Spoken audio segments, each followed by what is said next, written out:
This week, we're building on a previous video and talking about a particularly hard maneuver.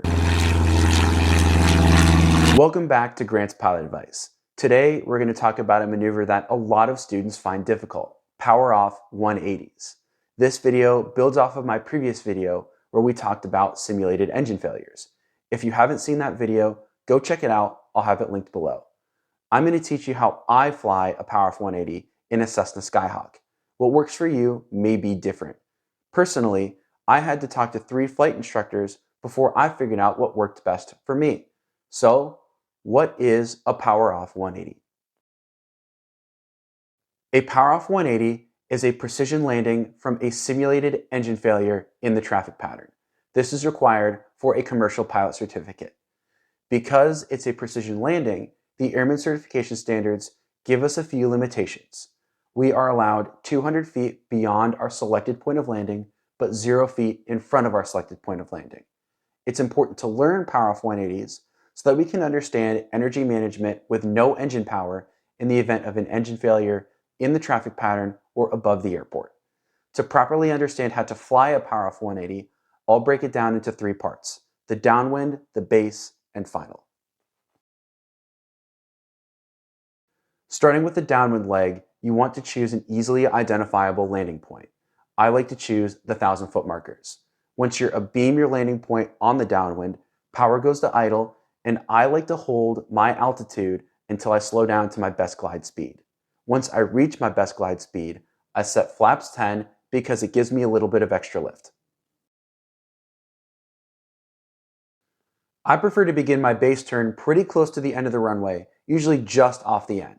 You can really use your base leg to help you manage altitude and energy. If you're too high, square your base off. If you're too low, turn to final a little bit sooner.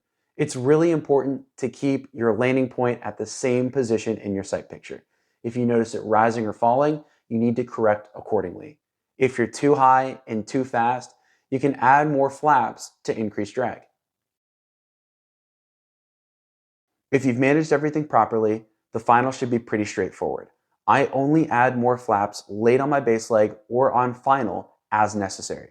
Remember that 20 degrees or more only increases drag. Sometimes I'll add more flaps and then I'll reduce them again, but be careful doing this as a change in aircraft configuration can change the flight characteristics.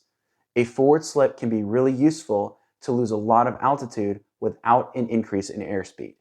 You want to aim in front of your landing point. For me, that's 2 to 3 centerline stripes in front of the 1,000-foot markers. You round out at your aiming point, you float it down to your landing point, and you nail your power off 180. Power off 180s are all about energy management. From the moment power goes to idle, we have to be thinking about the relationship between altitude and airspeed. Understanding this relationship will enable you to be more successful.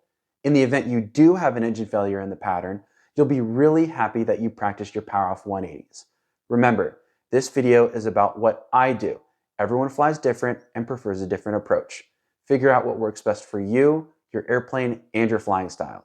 And remember, practice makes perfect. Let me know what you thought of this video and if you have your own preferred method for performing a power off 180. Share with a friend who may be struggling with this maneuver.